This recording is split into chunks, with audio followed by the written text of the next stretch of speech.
नमस्कार, मैं आशा दुआ भारत देवव्रत सरस्वती विद्या मंदिर नोएडा में शारीरिक पीजीटी आचार्य हूँ। आज मैं आपको कक्षा 12th के चैप्टर पहला खेलों में योजना पाठ का बारे में बताऊंगी। खेलों में योजना की भूमिका, खेलों में योजना का अर्थ और उद्देश्य। उसमें नेक्स्ट टॉपिक हम पढ़ेंगे विभिन्न समितियां, उनके उत्तरदायित्व पूर्व प्रतियोगिता से पूर्व, प्रतियोगिता के दौरान और प्रतियोगिता के बाद। उससे अगला टॉपिक हम पढ़ेंगे टूर्नामेंट, नॉकआउट टूर्नामेंट, लीग या round robin tournament, combination tournament और चैलेंज टूर्नामेंट। उसके बाद हम फिक्चर्स तैयार करेंगे। तैयार करने की प्रक्रिया में नॉकआउट में बाय क्या होती है, उसकी सीडिंग क्या होती है, लीग टूर्नामेंट और उसके बाद साइकिलिंग और स्टेयरकेस मेथड। इसके बाद है इंट्राम्यूरल और एक्स्ट्राम्यूरल प्रतियोगिताएं, क्या अर्थ क्या है, उसका उद्देश्य क्या है और उसका महत्व क्या है।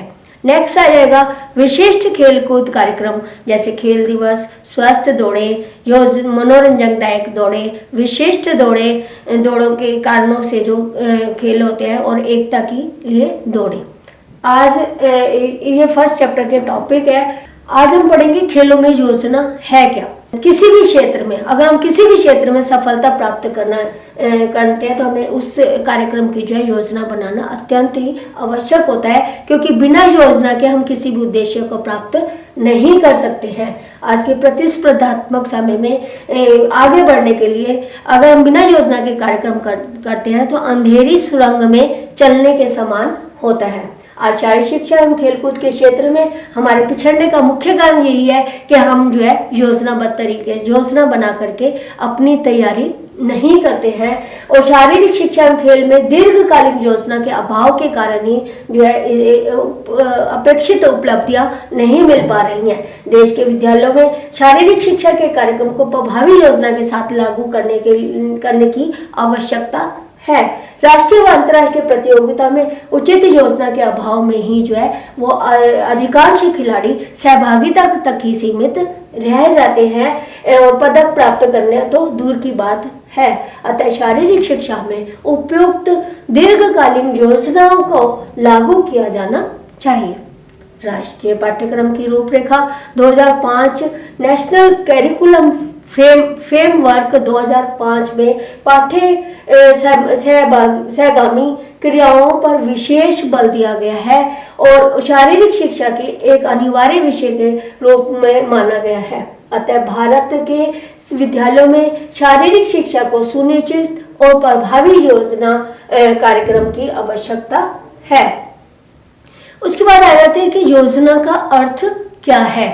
योजना एक पूर्व निर्धारित प्रक्रिया है जिसमें यह तय किया जाता है कि कौन सा कार्यक्रम कब होगा, कहाँ होगा, किसके द्वारा किया जाएगा। इसके अंतर्गत उसके उद्देश्य क्या है, उसकी नीतियाँ, प्रक्रियाओं तथा कार्यक्रमों का निर्धारण किया जाता है। योजना निर्धारित लक्ष्य को निर्धारित कार्यक्रम प्राप्त करने की कार्यवाही है।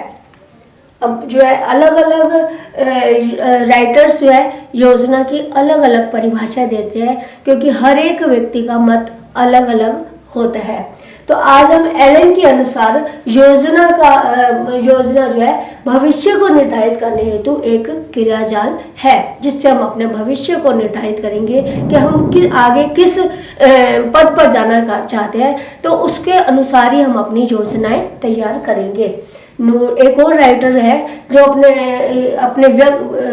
अपने विचार व्यक्त करते हैं, जैसे नूर्स और डोनेल के अनुसार योजना एक बौद्धिक प्रक्रिया है जिसमें चेतन अवस्था में आगामी कार्यक्रमों हेतु दृढ़ निश्चय के साथ निश्चित उद्देश्यों, उनके तथ्यों और वैचारिक अनुमानों पर आधारित कार्यक्रम का निर्माण किया जाता है। अब जो ये दो राइटर्स ने हमें परिभाषाएं दी, उनके अनुसार योजना आधार पर कहा जा सकता है कि योजना एक बौद्धिक प्रक्रिया है जो लक्ष्य को प्राप्त करने के लिए आवश्यक है। इसमें लक्ष्य को निर्धारित करके उसे प्राप्त करने का एक कार्यक्रम तैयार किया जाता है। सरल शब्दों में हम कह सकते हैं कि किसी कार्य को सफलतापूर्वक संपन्न कराने के लिए एक कार्यक्रम तैयार करना ही योजना है। अब ये योजना के उद्देश्य क्या है, योजना हम क्यों बनाते हैं, उससे हमें क्या फायदा होता है। तो योजना के उद्देश्य है, आदर्श योजना के विभिन्न निम्नलिखित उद्देश्य हैं। पहला है उसमें प्रभावी योजनात्मक कार्यक्रम। योजना कार्यक्रम में पूर्व बनाई गई जो योजना होती है वह कार्यक्रम को सफल और प्रभावी बनाती है।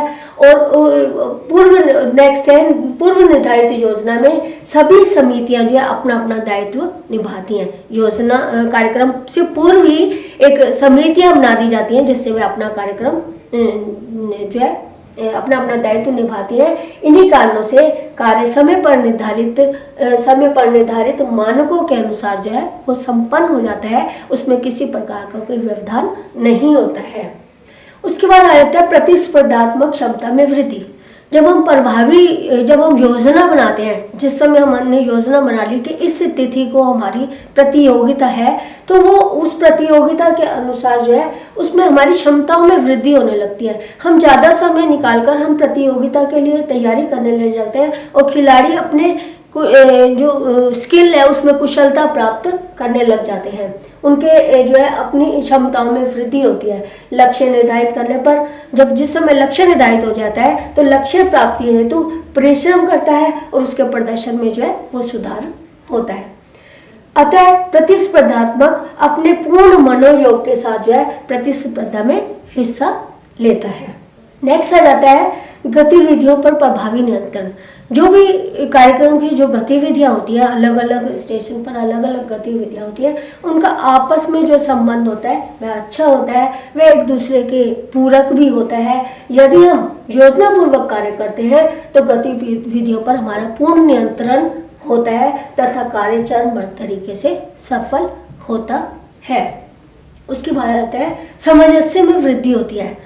जब हम पहले से ही योजना तैयार कर लेते हैं तो हमारा आपस में जो सामंजस्य है, समितियों का आपस में सामंजस्य, उनके पदाधिकारियों का सामंजस्य वह अच्छा हो जाता है। वह एक दूसरे के कार्य में हस्तक्षेप की संभावना समाप्त हो जाती है, उल्टा सहयोग की भावना जो है विकसित होती है।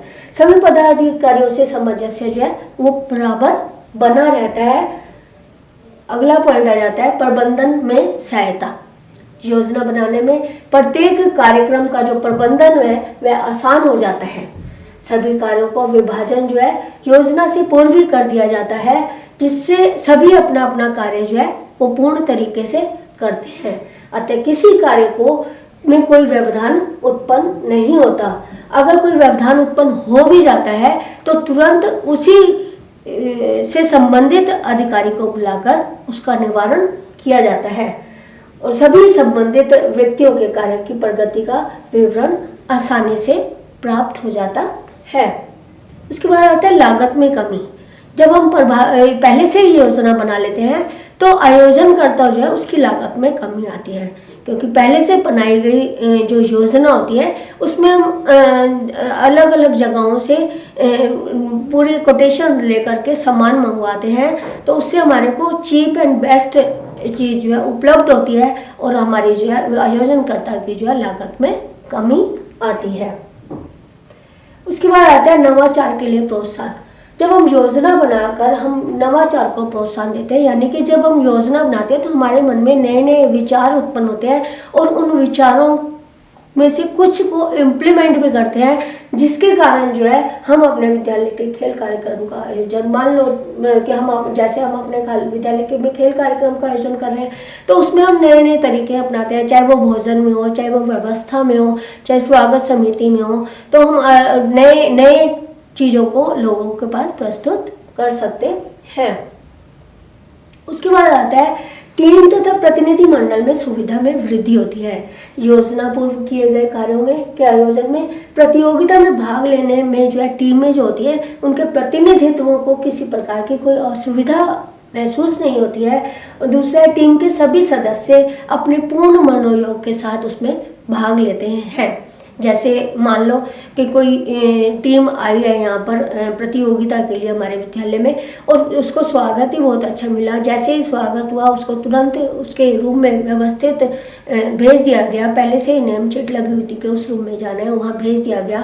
उसके बाद तुरंत उन्हें नाश्ते के लिए बुला दिया गया। तो वो जो आते हैं प्रतिभागी वह बड़े मनोयोग के साथ उसमें भाग लेते हैं। वो कहते हैं कि नहीं, यहाँ व्यवस्था अच्छी है और कार्यक्रम भी पूर्ण रूप से व्यवस्थित है, तो इसमें उनका मन भी लगता है और अच्छे से भाग लेते हैं।